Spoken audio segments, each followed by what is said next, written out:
કોંગ્રેસના રાષ્ટ્રીય અધ્યક્ષ મલ્લિકાર્જુન ખડગે દ્વારા ગુજરાતીઓને લઈને અપાયેલા વિવાદાસ્પદ નિવેદન સામે ભુજમાં ભાજપ દ્વારા ઉગ્ર વિરોધ પ્રદર્શન કરવામાં આવ્યું હતું. ભુજના જ્યુબિલી સર્કલ ખાતે જિલ્લા ભાજપ પ્રમુખ અને રાજ્યમંત્રીની હાજરીમાં મોટી સંખ્યામાં કાર્યકરો એકઠા થયા હતા અને ખડગે વિરુદ્ધ સૂત્રોચ્ચાર કરી માફીની માંગ કરી હતી. ભાજપના મતે ખડગેએ ગુજરાતીઓને અભણ કહીને અપમાન કર્યું છે. જો કે બીજી તરફ ચૂંટણી આચારસંહિતા અમલી હોવા છતાં જાહેર સ્થળે આ પ્રકારના ધરણા પ્રદર્શન યોજાતા અનેક તર્ક વિતર્ક વહેતા થયા છે. પોલીસે પણ કાયદો અને વ્યવસ્થા જાળવવા ચુસ્ત બંદોબસ્ત ગોઠવ્યો હતો. રાજકીય માહોલ ગરમાતા આ મુદ્દો હવે ચૂંટણી પ્રચારના કેન્દ્રમાં આવી ગયો છે. ભારતીય જનતા પાર્ટી કચ્છ જિલ્લા પરિવાર દ્વારા અત્રે જ્યુબિલી સર્કલ મધ્યે જે પ્રકારે કોંગ્રેસના રાષ્ટ્રીય અધ્યક્ષ મલ્લિકાર્જુન ખડગેજીએ જે પ્રકારનો વાણી વિલાસ કર્યો છે એમના વિરોધમાં ધરણા પ્રદર્શન અત્યારે સૌ ધરણા ઉપર કાર્યકર્તાઓ બેઠા છે. ખૂબ અભદ્ર ભાષામાં, અભણ અને મૂર્ખ એવી ભાષામાં ગુજરાતની જનતાને જે પ્રકારે કોંગ્રેસના શીર્ષ નેતૃત્વ એટલે એમના રાષ્ટ્રીય અધ્યક્ષ જે પ્રકારનું વાણી વિલાસ કર્યો છે એનાથી સમગ્ર ગુજરાતમાં એક પીડાની લાગણી, દુઃખની લાગણી એ સમગ્ર ગુજરાતમાં છે.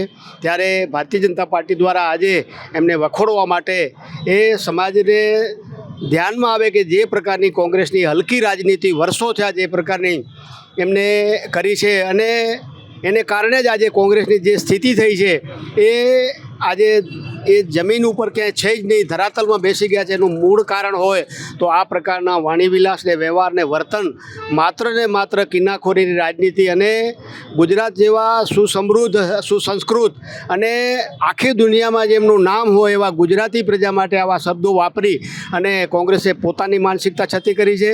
આપણા માધ્યમથી સમગ્ર સમાજને આ બાબતમાં જાગૃત થાય અને લોકો પણ સમજે જે પ્રકારની કોંગ્રેસે માનસિકતા ગુજરાત માટે એ ધરાવી છે. નજીકમાં એ લોકો બધાએ એમનો જવાબ આપવો જોઈએ અને એમને ખબર પડવી કે ગુજરાતી પ્રજા એ સ્વાભિમાની, સંસ્કારી અને આખી દુનિયામાં જેમનું નામ છે એવા મહાપુરુષો આ ગુજરાતની ધરતી આપ્યા છે. ત્યારે આપણા માધ્યમથી હું આ મલ્લિકાર્જુન ખડગેજીનું એ બયાન છે એને હું સખત શબ્દોમાં વખોડું છું. કોંગ્રેસે જે વર્તન કર્યું છે માત્ર ભારતીય જનતા પાર્ટી નહીં પરંતુ એક ગુજરાતી આ ઘટનાથી હતપ્રત છે.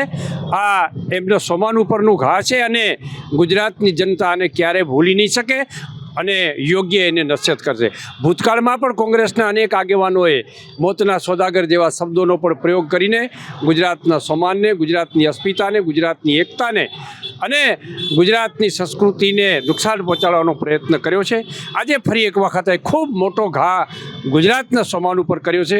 સમગ્ર ગુજરાતની જનતા વતીથી કોંગ્રેસના અધ્યક્ષીને અને સમગ્ર કોંગ્રેસને કહેવા માગું છું કે એ સમગ્ર ગુજરાતની માફી માગે એવી મારી આજના દિને વિનંતી. અધ્યક્ષ દ્વારા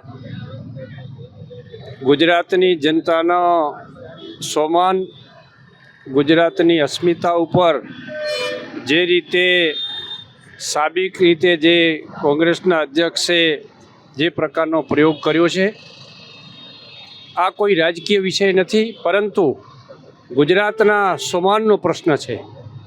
ભૂતકાળમાં પણ કોંગ્રેસના સમયના આગેવાનોએ ગુજરાત સાથે ખૂબ અન્યાય કર્યો છે. એમાં સરદાર સાહેબ હોય એવા લોકોને પણ ભૂતકાળમાં કોંગ્રેસના હાઈકમાન્ડે ખૂબ અન્યાય કર્યો છે. આજે ફરી એક વખત ગુજરાતના સમાન અને ગુજરાતના અસ્મિતા ઉપર કુઠાઘાત કર્યો છે. આ રાજકીય સંગઠન તરીકે નહીં, રાજકીય પક્ષ તરીકે નહીં પરંતુ ગુજરાતના એક નાગરિક તરીકે ચોક્કસપણે આવા પ્રકારના વિધાનો છે એ વિધાનો આઘાતજનક છે અને ખૂબ જેને કહેવાય કે અપરિપક્વતાનું દર્શન આ વિધાનથી થાય છે. હું માત્ર રાજકીય પક્ષ તરીકે નહીં પરંતુ સમગ્ર ગુજરાતની જનતા વતીથી કોંગ્રેસના અધ્યક્ષીને અને સમગ્ર કોંગ્રેસ